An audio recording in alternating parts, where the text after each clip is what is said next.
we got signed right before the digital age of music started happening. And we got signed in 1999. And then very, very quickly after that, digital files started getting passed around on the internet, and that's right when you got your iPods and iTunes started coming out, and different outlets to purchase music online started to happen. And we very early on started screaming at the label like, hey, we got to get on top of this. This is where it's going. And the record label, I don't think anybody's going to find this very surprising. We're like, no, that's a fad. It's going to go away. We don't need to worry about that. And now, that's almost the only outlet. I mean, you really don't sell many hard copies these days, except to older folks like my age that want the physical thing to hold in their hand. And when you go home and you put the CD in to listen for the first time, you sit there and you read through the booklet and the liner notes and everything, and because that's a part of my visceral experience with with listening to music, is because that's the way that I always did it. I'd get a new cassette, take it home, put it in, and sit there and listen to it as I'm reading every word that's printed in the liner notes, just to see who was involved and who produced and who they thanked and whatever, because that all meant a lot to me. That was part of my music experience. And so I think some of that gets lost these days, but it's a completely different age, because you've now got so much information about bands at your fingertips. That was a day when you were waiting, once a month for your next music publication to come out, so you could read about whoever was in there, hoping that a band that you like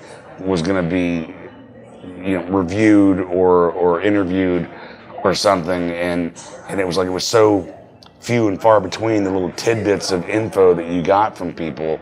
And so those liner notes and stuff were so very special to me and to us as a band. Like everybody in Bowling Pursuit kind of has the same idea about it, and so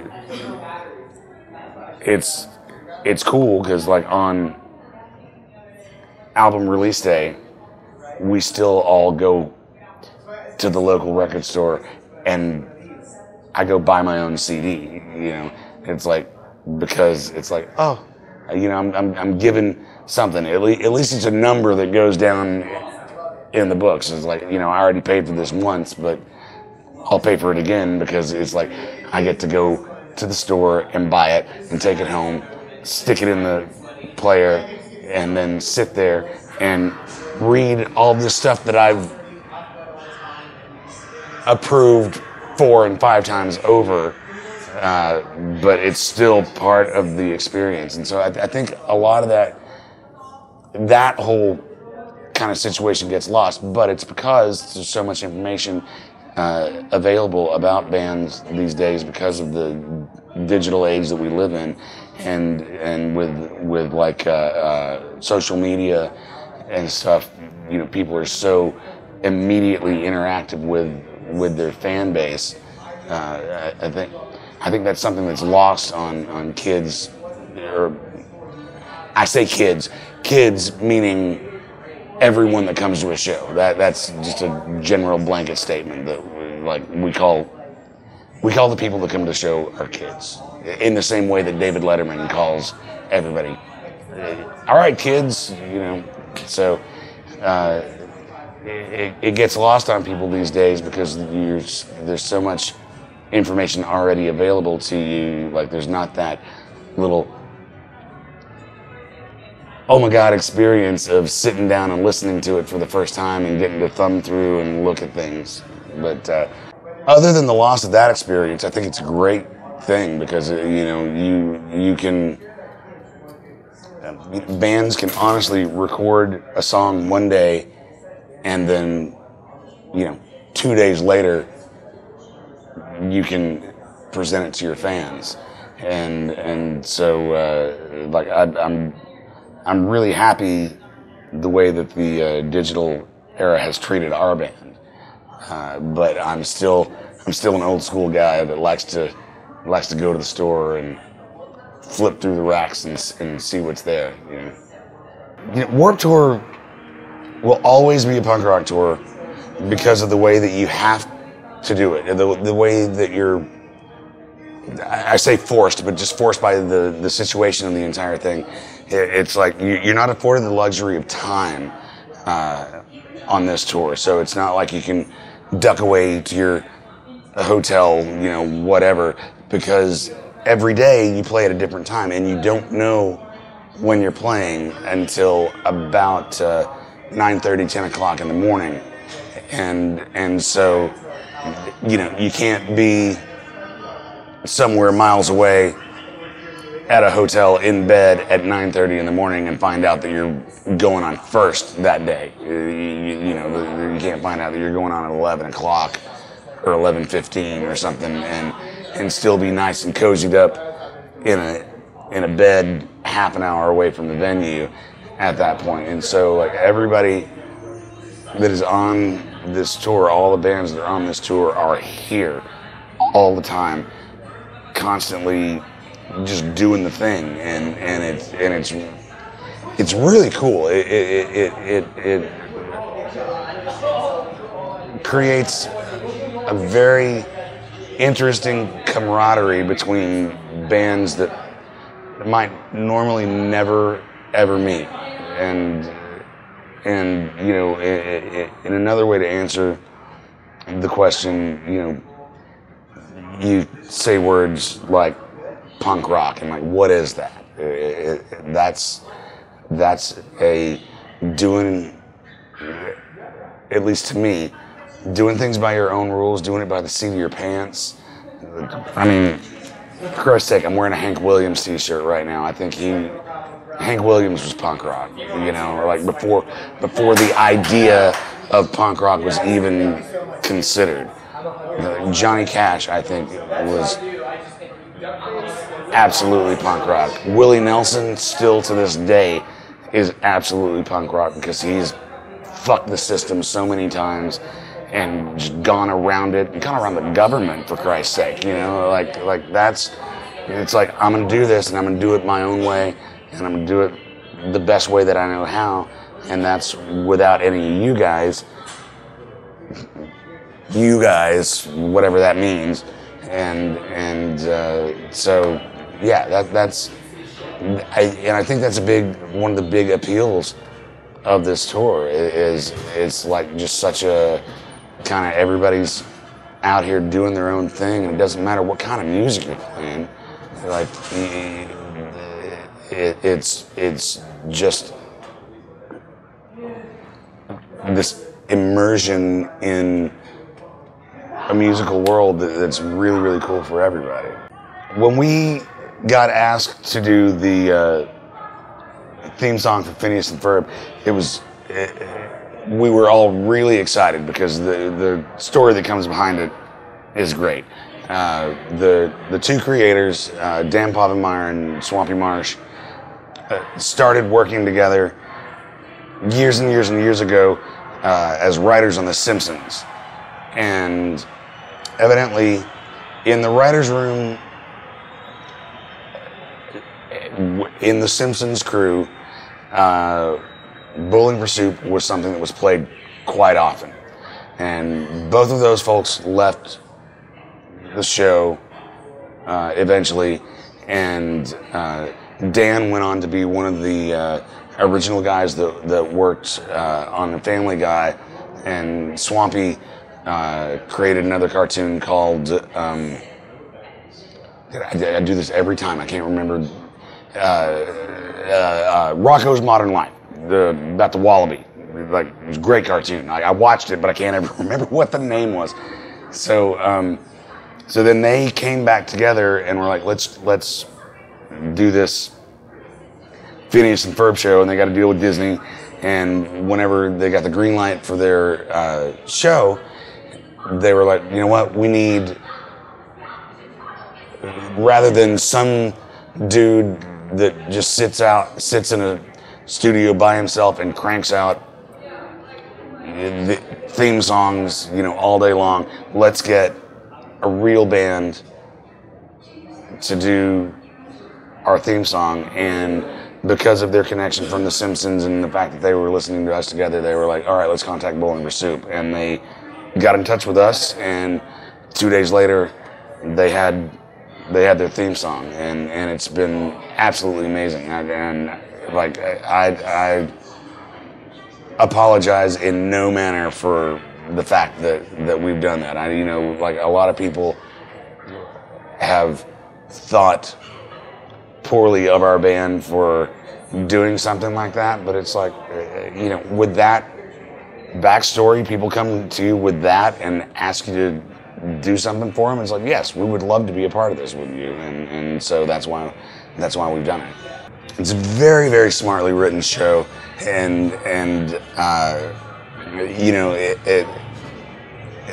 there's a lot of high-end stuff that happens in that show that's going to go over kids' heads and adults get, and I love that about the new crop of cartoons that have started to happen in like the last 10 to 15 years, and I'm a huge cartoon fan also. Like Powerpuff Girls is one of my favorite shows in the entire world. When she grows up, I'm going to marry Buttercup, but unfortunately she is perpetually 5 years old, and I will never have that chance.